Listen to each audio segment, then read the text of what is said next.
Okay, this is a tutorial for the Chrysler Fingerless mitts to add the lace part to the main body of the fingerless mitt.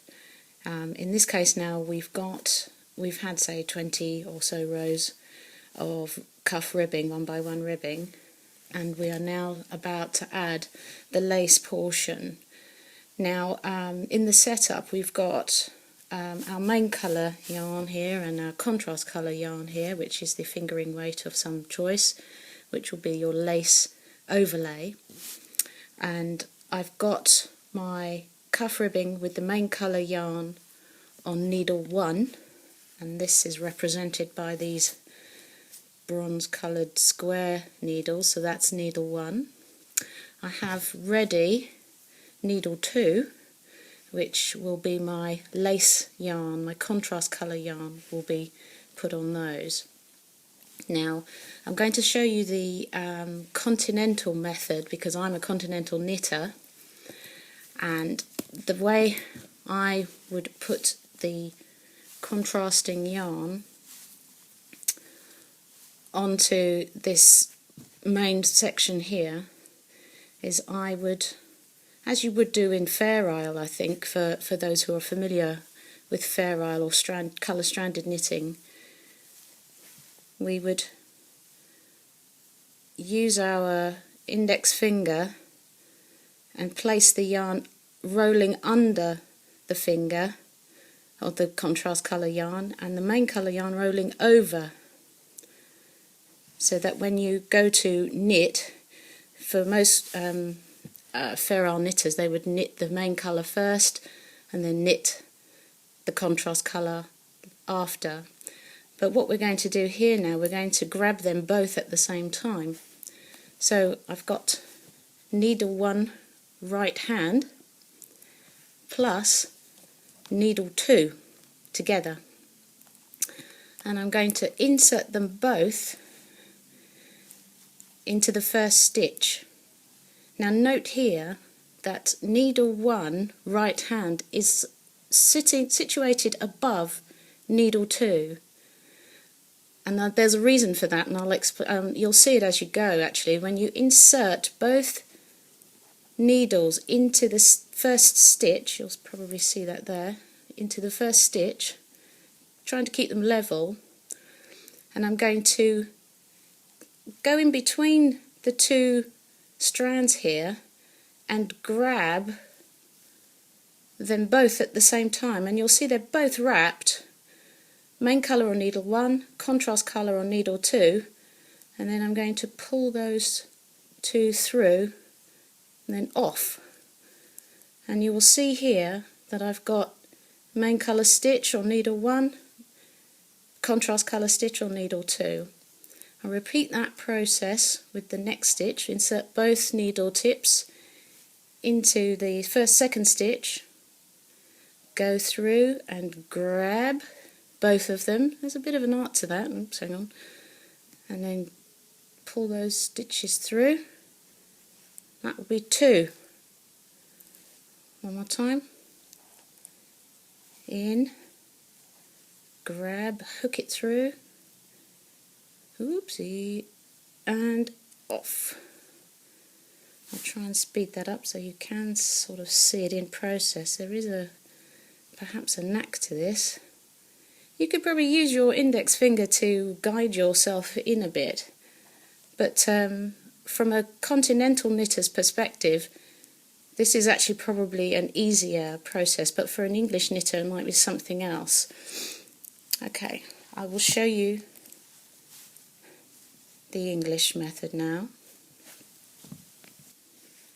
Okay, all the stitches have been sort of put back to 0 again. Now I'm going to show you the English knitter's method. Now I'm not an English knitter, so I'm probably going to be a bit cockeyed on this as well, but the way I've learned how to do this for English knitters is that you have your contrast yarn ready, sort of waiting. Again, with your needle 1 right hand and needle 2 sitting below, you insert both tips of the needles into the first stitch. Now this is where I think English knitters were having difficulties in the past, is that English knitters, like Continental knitters, they've always permanently got their hands grabbing or in contact with the working yarn. But in this case, I'm going to ask you to actually let go of your yarns. So what we're going to do is you're going to pick up your main colour yarn and you're going to wrap it as a normal stitch on needle 1, right hand. And then you're going to take your contrasting yarn and you're going to sort of loop that over your second needle, needle 2, and that's just going to hang there. And then you're going to sort of hold on to them whilst you pull the 2 stitches through and then off. Okay, I'm going to do that again. Into the second stitch, letting go again. Grab main colour over needle 1, contrast colour, if I can get it out of the way, doesn't matter if it's slightly double-stranded, over needle 2, pull those through and off. There's your 2 stitches there on each needle. Again, into the stitch, main colour on needle 1. Right, let's get this one back in play properly. And over needle 2, get rid of that, pull through, off. Sorry, I've got at the moment I've got double strands going on in here, but don't worry. In again. I think it's because of this bloody thing. I've got it in a tangle, that's why. Okay. Over and 2. See, because it's cockeyed for me because it's not natural. Yeah. I think I'm getting there. I might make an English knitter yet, I don't know. I think it takes you back to the basics of when you were a young kid learning how to knit, and this is how we probably knitted as kids, by not actually having hold of the working yarn at any time really, only just to wrap the stitch round. But essentially, once you continue onwards, the same method applies. You will continue right the way round until you have 40 stitches on each needle, and you will find then that your placement of your stitches, your main colour will always be above your contrast colour, and so essentially your contrast colour stitches are always set outside of the round. So you should be able to go on from there. Okay.